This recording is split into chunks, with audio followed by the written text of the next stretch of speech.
Le Premier ministre Jean-Michel Sama Lukonde a présidé le lundi 1er mai 2023 au Palais du Peuple la cérémonie de célébration de la Journée internationale du travail. C'est à cette occasion qu'il s'est inscrit dans son mot des circonstances pour l'instauration à RDC d'un monde du travail affranchi de toute servitude et de toutes les formes les plus avilissantes d'exploitation de l'homme par l'homme. Placé sous le haut patronage du président de la République, chef de l'État Félix Antoine Tshisekedi Tshilombo, cette 113e commémoration a été organisée en RDC par le ministère de l'Emploi, Travail et Prévoyance sociale sous le thème « Promouvoir l'emploi décent dans un monde en mutation ». Dans son mot des circonstances, le Premier ministre a déclaré « C'est pour moi un honneur, en tant que chef du gouvernement, de m'adresser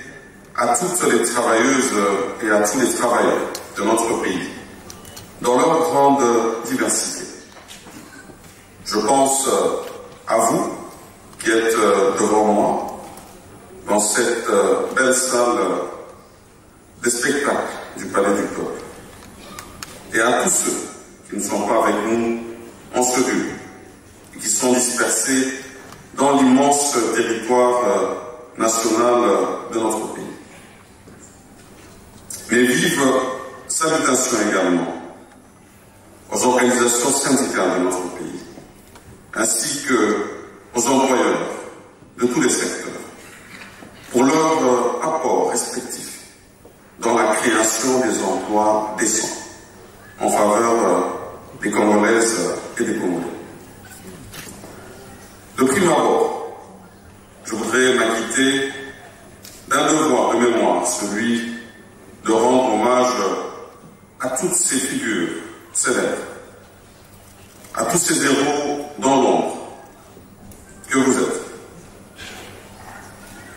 et qui pour certains ont payé de leur vie pour la quête d'un monde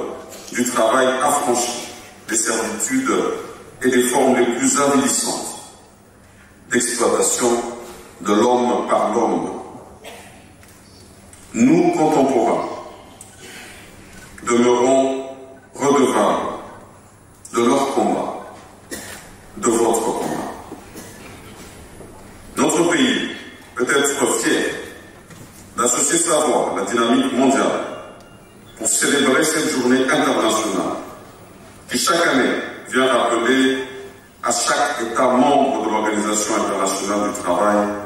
l'enjeu de la construction des sociétés non seulement équitables, mais aussi résilientes. À ce propos, au nom du gouvernement, je voudrais exprimer ma reconnaissance au président de la République, chef de l'État, son Excellence Félix Antoine Tshisekedi Tshilombo, pour sa vision qui place l'homme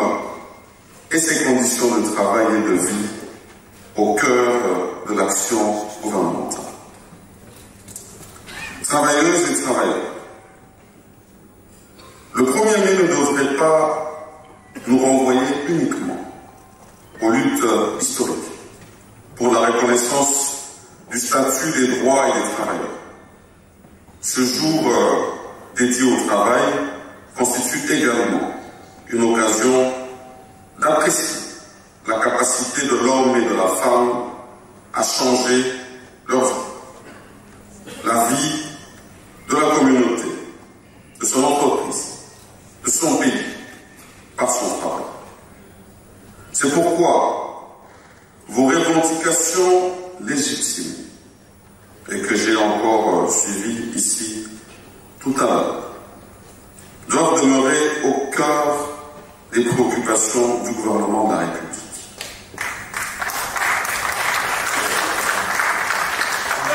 Et ça a été rappelé ici dans un processus de dialogue constructif, franc et sincère. Le Premier ministre a réaffirmé la détermination du gouvernement à incarner un leadership pour accompagner toutes les bonnes initiatives visant à garantir à chaque travailleuse et à chaque travailleur le respect de l'exercice de ses droits fondamentaux. Et cela en tenant compte de l'égalité du genre et de la diversité du monde du travail, sans jamais oublier le souci de bannir toutes les formes de discrimination, particulièrement chez les femmes et chez les jeunes. Le chef du gouvernement a souligné que l'exécutif ne cesse de fournir des efforts et de prendre des mesures fortes pour la promotion du travail dans le pays.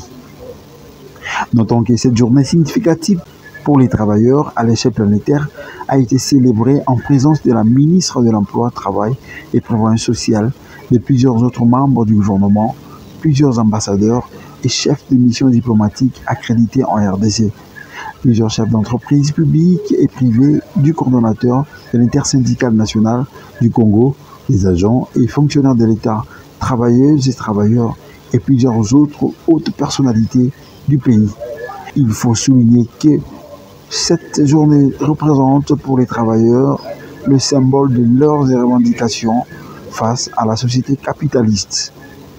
C'est pourquoi, ayant pour seule mission la défense, la protection et la promotion des droits des masses laborieuses, le coordonnateur de l'intersyndicale nationale du Congo a présenté au gouvernement, au pouvoir économique et financier les revendications, les aspirations, les plaintes, les préoccupations, les réclamations des travailleurs congolais. Pour la ministre Claudine Ndossi, cette célébration offre aux acteurs du monde du travail l'occasion de faire le point sur le progrès réalisé dans la mise en œuvre du cadre global de la politique de l'emploi et de la réforme en RDC, de faire le point sur l'évolution des relations professionnelles et surtout l'amélioration effective des conditions de travail. C'est pourquoi elle a invité les partenaires sociaux bi- et multilatéraux à placer la protection des travailleurs comme l'élément central de la justice sociale et du travail décent.